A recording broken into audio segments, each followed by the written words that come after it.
நீங்கள் பார்த்து கொண்டு இருப்பது உங்கள் கௌசிகா ரிவ்யூ. சரி வாங்க வீடியோக்குள்ள போய் என்னென்ன நடக்க போகுது அப்படின்ற இன்ட்ரெஸ்டிங்கான விஷயத்தெல்லாம் நீங்க இந்த வீடியோல பார்த்து தெரிஞ்சுக்க போறீங்க. அதுக்கு முன்னாடி நம்ம தீபிகா இருக்காங்களா, அவங்களோட அப்பா செஞ்சாரு பாருங்க ஒரு சம்பவத்திலையும் இதுதாங்க சிறப்பான சம்பவம். அடடடடா, அப்படி என்னடா பண்ணாரு அப்படின்னு சொல்லிட்டு பாத்தீங்கன்னா நேரா போறதோட மட்டும் இல்லாம இந்த தீபிகா என்ன பண்ணா அப்படின்ற விஷயத்த அழகா புட்டு போலீஸ் முன்னாடியே ஒரு பக்கம் நம்ம விஜய் முன்னாடியே வச்சுட்டாரு. நம்ம விஜய் இப்ப அப்படியே சும்மா கொல்ல வெறியில இருக்கான், மவனை கொல்லாம் விட மாட்டான் எங்கடாவ அப்படின்னு சொல்லிட்டு இந்த பக்கம் அந்த பக்கம் எல்லா பக்கம் தேட ஆரம்பிச்சிட்டாரு. தீபிகா மட்டும் கையில கிடைச்சா மவளை அவளை வச்சு சும்மா தட்டுன்னு தட்டி ஆட ஆரம்பிச்சிருவான் அப்படின்னு சொல்லிட்டு ஒரு வெறியில இருக்காப்ல. இப்ப என்னடா பண்ண போறாரு, அடுத்து எதிரா பண்ண போறாரு, அடுத்து இவரோட என்னவா இருக்கும் அப்படின்னு சொல்லிட்டு பல சந்தேகங்கள் நம்ம மனசுக்குள்ள குடுன்னு ஓடிக்கிட்டு தாங்க இருக்கு. இந்த மாதிரி எல்லாம் ஒரு பக்கம் இருந்தாலும் தீபிகா நீ பண்ணது தப்புதாமா, தவறு செஞ்சால் தண்டனை கண்டிப்பா அனுபவிச்சு ஆகணும். அதுவும் குழந்தை ஷூவில் போயிட்டு கிளாஸை போட்டிருக்கே, உனக்கு என்ன திமிரு இருக்கணும், உனக்கு என்ன கொழுப்பு இருக்கணும் அப்படின்னு சொல்லிட்டு ஒரு பக்கம் கேள்வியை கேட்க உடனே அப்படிதான் பண்ணுவேன். என்னோட கேஸ்ல மல்லி சிக்கிட்டா, மல்லி ஜெயிலுக்கு போற வரையும் அவளை அப்படிதான் ஒரு நாளும் ஒவ்வொரு நொடியும் அணுவா சித்திரவதைப்படுத்துவேன். மல்லி இப்ப ஜெயிலுக்கு போயிட்டா நீ எந்த பிரச்சனையும் இல்லப்பா, நான் ஒரு பக்கம் ஜாலியா இருப்பேன், ஜாலியா ஜில்கானா தான் அப்படின்னு சொல்லிட்டு சொல்றாப்ல. உடனே பாக்கணும் என்ன பேசுறது ஏது பேசுறதுன்னு சொல்லிட்டு தெரியாம சரி நடக்கட்டும், எந்த அளவுக்கு ஒரு பக்கம் நீங்க ஆடுறீங்களா ஆடுங்க, அந்த அளவுக்கு ஒரு பக்கம் நாங்களாம் ஆடுவோம், நாங்க ஆடுறாத ஆட்டம் இனிமே தான் ஆடுறோம் அப்படின்ற மாதிரி ஒரு பக்கம் சொல்லிட்டு அந்த இடத்துல இருந்து விஜய் கிளம்பிடுறாரு. அந்த போலீஸ் அதிகாரி வந்து ஒரு பக்கம் அந்த மேடத்துக்கு சப்போர்ட் பண்ணி எந்த ஒரு ஸ்ட்ராங்கான எவிடன்ஸும் இல்லையே, வீடியோ ஆதாரத்தையே காட்டினாலும் உடனே இதெல்லாம் எப்படி எடுத்த முடியும், வெண்பா கிட்ட போய் நான் இப்படி ஒரு டைலாக் விட்டு அந்த இடத்துல இருந்து அந்த போலீஸ் அதிகாரி தீபிகா விட்டு போயிடறான். ஏன்னா தீபிகாவும் போலீஸ் அதிகாரி சேர்ந்தா என்ன நடக்கும், ரெண்டு பேரும் கூட்டணி சேர்ந்து குத்துங்க நேரம் நல்ல நேரம் அந்த மாதிரி ஒரு பக்கம் குத்தி விட்டு போயிடுவாங்க. அதனால இவங்க கிட்ட பேசுறதும் ஒண்ணு, பேசாம இருக்கிறது ஒண்ணு. கோவிந்தா என்னடா நடக்குது அப்படின்ற மாதிரிதான் ஒரு பக்கம் போயின்னு இருக்கு. சரி இந்த விஷயத்தை இதோட விட்டுறலாங்க, ஒரு பக்கம் ஃபேனெல்லாம் கடிக்குதுங்க. சரி இதெல்லாம் ஒரு பக்கம் போட்டோன்னு சொல்லிட்டு விட்டாலும் அதே சமயத்துல இன்னொரு விஷயம் இன்ட்ரெஸ்டிங்காவும் ஷார்ப்பாகவும் நடந்துட்டு இருக்குங்க. அப்படி என்னடா நடந்துன்னு இருக்கு அப்படின்னு சொல்லிட்டு பாத்தீங்கன்னா அதுக்கு முன்னாடி உங்களுக்கு இன்னொரு கியூட்டான விஷயம் சொல்ல போறேங்க.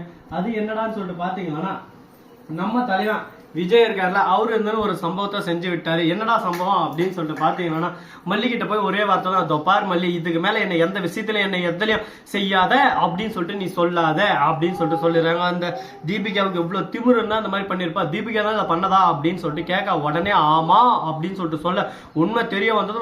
இந்த முட்டை கண்ணெல்லாம் அப்படியே சும்மா முழிக்கிறாங்க, ஒரு பக்கம் கோவத்துல அப்படியே சும்மா கொந்தளிக்கிறாங்க. அந்த கோவத்தோட ஆத்திரத்தோட எங்க போக போறோம்னு சொல்லிட்டு தெரியல, அடுத்து என்ன நடக்க போகும்னு சொல்லிட்டு தெரியல. கடவுளே ஏதோ ஒண்ணு பண்ணுப்பா அப்படின்னு சொல்லிட்டு பதட்டம் பயம் எல்லாமே சேர்ந்து வச்சு ஒரு பக்கம் வேற மாதிரி ஒரு பக்கம் பெர்ஃபார்மன்ஸ் கிளீன் போல்ட் ஆயிடுவாங்க போல. அந்த அளவுக்கு ஒரு பக்கம் பெர்ஃபார்மன்ஸ்ல பின்னி பெட்டல் எடுக்கிறாங்க ஒரு பக்கம். சரி இருக்கட்டும், இப்ப என்னடா பண்றது, என்னதான் நடந்துச்சு சொல்லுங்க பார்க்கலாம். அவ்வளோ ஒன்றும் பெரிய பிரச்சனை நடந்துடல, எல்லாம் சிம்பிளா தான் நடந்திருக்கு, அதனால பாத்துக்கலாம்.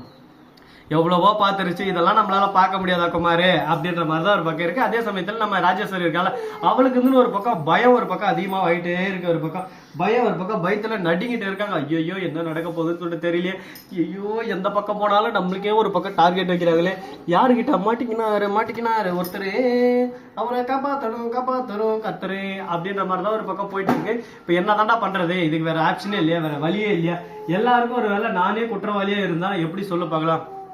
இனிமே எங்கேயும் நாம தனிச்சு இருக்கக்கூடாது, எல்லாரும் ஒரு பக்கம் இறங்கி களத்துல இறங்கி சும்மா போட்டு போட ஆரம்பிக்கணும் அப்படின்னு சொல்லிட்டு பேசிட்டு இருக்காங்க.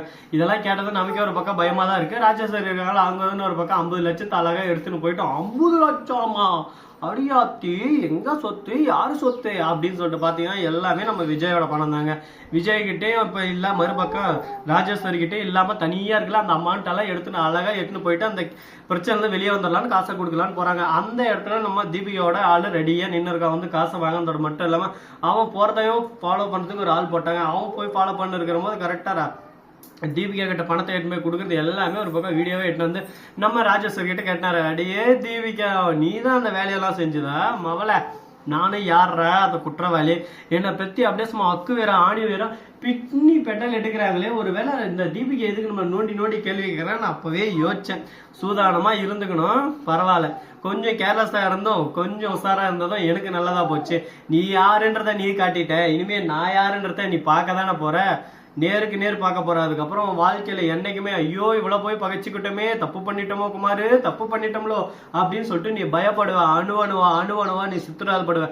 அப்படி ஒரு சூழ்நிலையை, அப்படி ஒரு காலகட்டத்தை உங்களுக்கு உருவாக்குவேன். உன் வாழ்க்கைய ஒரு பக்கம் ஜெயில தள்ளி கழிக்கன வைக்குவேன் அப்படின்னு சொல்லிட்டு தீபிகா ஒரு பக்கம் டைலாக் விட்டு இருக்காங்க மனசுக்குள்ள. அதே சமயத்தில் ராஜேஸ்வரி இருந்துன்னு மல்லிகை பழி வாங்குறேன், நீ என்கிட்ட காசு வாங்கி எனக்கே கொடுக்குறேன், நீ அல்வா உனக்கு வைக்கிறேன், நீ பெரிய அல்வா, இருட்டு கடை அல்வாவா அப்படின்னு சொல்லிட்டு ராஜேஸ்வரி ஒரு பக்கம் பேசுன்னு இருக்காங்க. என்னடா இது ரெண்டுமே கேப் மாதிரி முள்ள மாதிரி முடிச்சு வைக்க, இந்த ரெண்டு முள்ள மாதிரி கேப் மாதிரிகளும் இந்த மாதிரி பேசுங்கிறத பார்த்தா நமக்கு ஒரு பக்கம் இரிட்டேட் ஆகுது. என்ன பண்றது ஏது பண்றது எல்லாமே ஒரு பக்கம் தாங்கி நம்ம வந்தாச்சு. அதனால எல்லாத்தையும் ஒரு பக்கம் தாங்கி தான் போய் ஆகணும் அப்படின்ற மாதிரி தாங்கி தான் போய் ஆகணும். சரி, இந்த விஷயத்தெல்லாம் ஒரு பக்கம் விடுங்கப்பா. இப்ப அடுத்து நாம என்ன பண்ண போறோம் அப்படின்னு சொல்லிட்டு பாத்தீங்கன்னா, நம்ம கிட்ட பியூர் பெருவடை சண்டை சேவல்கள் இருக்கு அவைலபிள்.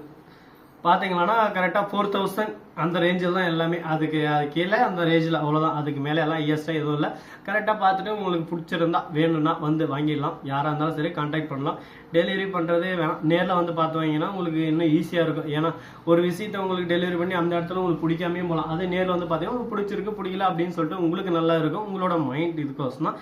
யாரா வேணுன்ற நண்பர்கள் மறக்காம கமெண்ட் செக்ஷன்ல சொல்லிட்டு போங்க. அவங்களுக்கு கண்டிப்பா நான் கான்டாக்ட் பண்றேன். இந்த வீடியோ பிடிச்சிருந்தா லைக் பண்ணுங்க, கமெண்ட் பண்ணுங்க, ஷேர் பண்ணுங்க, டிங் பெல்ல தட்டி விட்டு போங்க. அப்பதான் நான் போற அடுத்த வீடியோ உங்களுக்கு உடனுக்குடன் நோட்டிபிகேஷன்ல வந்து கொண்டே இருக்கும். மிக்க நன்றி. தேங்க்ஸ் ஃபார் வாட்சிங். Tata, see you. நன்றி, வணக்கம்.